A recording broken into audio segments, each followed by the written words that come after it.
¿Sabías que en el salvaje oeste, los burdeles eran más que simples lugares de placer? Eran el centro de la vida en los pueblos más desolados, llenos de historias oscuras, secretos sucios y personajes fascinantes. Prepárate para adentrarte en el lado más sombrío de la historia del viejo oeste. Te aseguro que lo que vas a escuchar te sorprenderá. Antes de continuar, recuerda que si te está gustando el contenido, puedes dejar un like y suscríbete para que no te pierdas los próximos capítulos. ¡Sigamos! La fiebre del oro, hola señor Parker, ferrocarriles y un aroma a aventura. A los historiadores de Hollywood les gusta utilizar estas narrativas con frecuencia para ilustrar los orígenes del salvaje oeste, pero la contribución de estos elementos se limitó a atraer a la gente hacia la frontera. El salvaje oeste no se transformó en el oeste hasta la llegada de las mujeres, y no nos referimos a las esposas y madres de los primeros colonos, sino a las madamas, las damas de los leones y las palomas blancas que emplearon la profesión más antigua del mundo para civilizar el salvaje oeste. Bienvenidos a esta fascinante historia, y hoy descubramos la verdad oculta detrás de los burdeles del salvaje oeste. Antes de la llegada de las mujeres a la frontera, el salvaje oeste era un desierto árido. Las ciudades de antaño no eran realmente ciudades, sino asentamientos compuestos por tiendas de campaña y agujeros.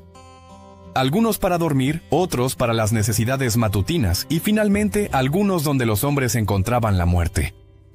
Estos pueblos eran, de hecho, simples campos de trabajo, carentes de cualquier sentido de vida doméstica. En los años 1800, las normas de género eran bastante estrictas, por lo que, sin mujeres domésticas, la vida familiar era un sueño inalcanzable para estos hombres.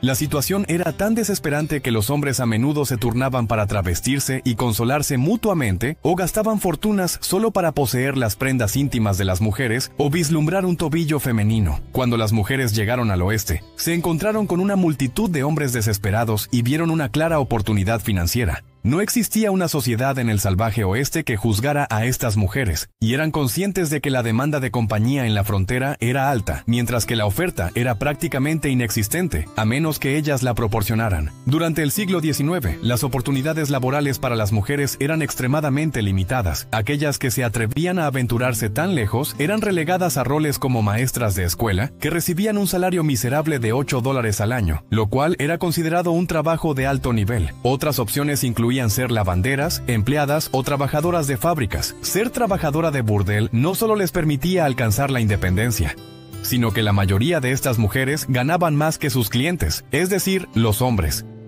Una vez que las sábanas comenzaron a venderse en las calles del salvaje oeste, la afluencia de mujeres transformó los campamentos cargados de testosterona en bulliciosos pueblos fértiles, donde las mujeres se enriquecieron con el dinero de los vaqueros desesperados, utilizando esos recursos para establecer una estructura de mercado. Las madamas del salvaje oeste a menudo poseían tiendas generales, escuelas y enfermerías, e incluso financiaban la construcción de iglesias para que los hombres pudieran ir a arrepentirse de pasar tiempo con las chicas de la madama en el salón. Con la aparición de todos estos edificios, nacieron ciudades y pueblos del salvaje oeste. Las madamas poseían tierras, dinero y, por supuesto, poder. Pero muchas de ellas lo utilizaban para llevar a huérfanos y niños pobres a las escuelas, ofrecer ayuda durante la guerra civil y proporcionar refugio durante calamidades naturales.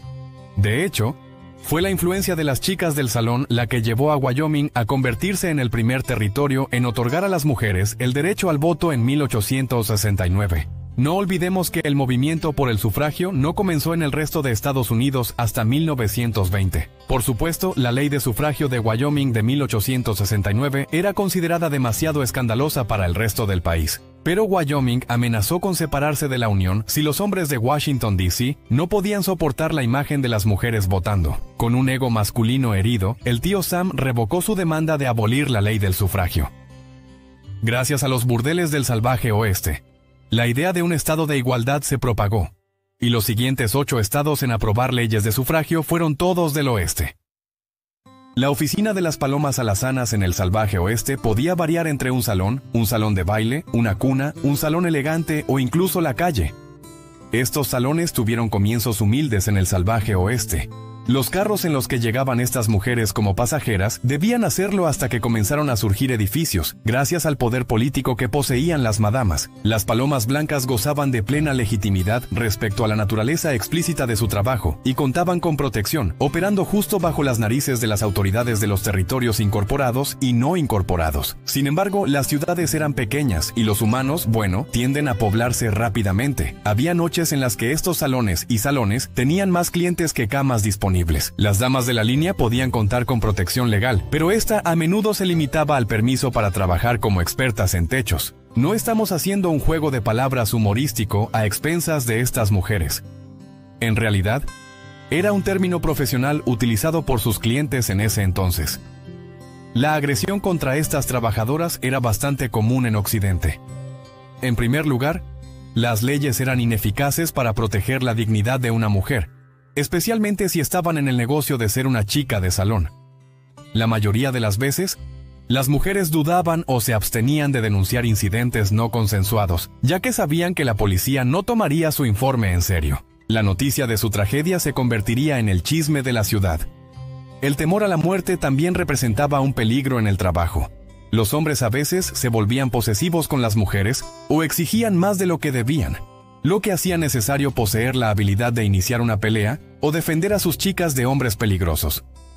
Madame Belgian Jenny falleció a causa de su examante, quien no mostró piedad incluso después de que ella ya estaba herida. Ahora, no creo que estas mujeres estuvieran seguras con hombres que fueran clientes educados y generosos. De hecho, había un peligro más silencioso y amenazante que acechaba a estas trabajadoras de salones. En el siglo XIX, las enfermedades venéreas estaban muy extendidas, y los tratamientos para tales dolencias eran tan peligrosos como las enfermedades en sí mismas. En el negocio de ser una chica de salón, estas mujeres eran constantemente vulnerables, ya que la penicilina ni siquiera se había inventado, por lo que era de suma importancia que se mantuvieran sanas. Un solo rumor podría dañar la reputación de su excelente establecimiento. Muchas madames alentaban a sus trabajadoras a someterse a visitas médicas mensuales y chequeos para asegurarse de que estaban libres de enfermedades, además de garantizar que las chicas mantuvieran una buena higiene y consumieran 2 comidas adecuadas al día para no parecer enfermas. El caucho se inventó durante la era del salvaje oeste y estaba disponible en el oeste, pero era muy caro, al igual que las primeras versiones del diafragma.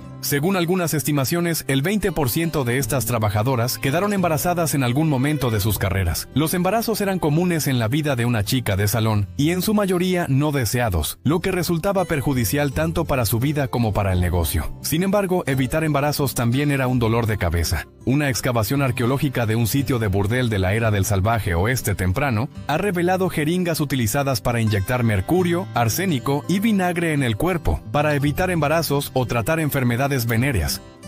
Todas esas sustancias son perjudiciales para el cuerpo humano. La ley Comstock de 1873 empeoró las cosas para las trabajadoras del oeste, obligándolas a depender de remedios caseros que a menudo no producían los resultados deseados. Las sustancias que se veían obligadas a ingerir para evitar embarazos no deseados contenían ingredientes tóxicos, a menudo de fuentes vegetales. El número real de bebés producidos por trabajadoras del viejo oeste nunca será conocido. Sin embargo, al menos algunas damas, generalmente las madames, pudieron retirarse. La más famosa de todas es, por supuesto, Sally Stanford, quien se dedicó a la política tras su retiro y aunque le tomó 5 intentos, ganó las elecciones para el consejo de la ciudad de Sausalito. Más tarde también fue elegida alcaldesa de la misma ciudad. Cuando se le preguntó por qué se postuló la 5ª vez, respondió con una sonrisa burlona: si estos secretos de los burdeles del salvaje oeste te impactaron, imagina lo que descubrirás sobre los forajidos más temidos o las leyes no escritas de este periodo. Haz clic aquí para seguir explorando y no olvides suscribirte para más historias escandalosas del viejo oeste. Nos vemos en el próximo video.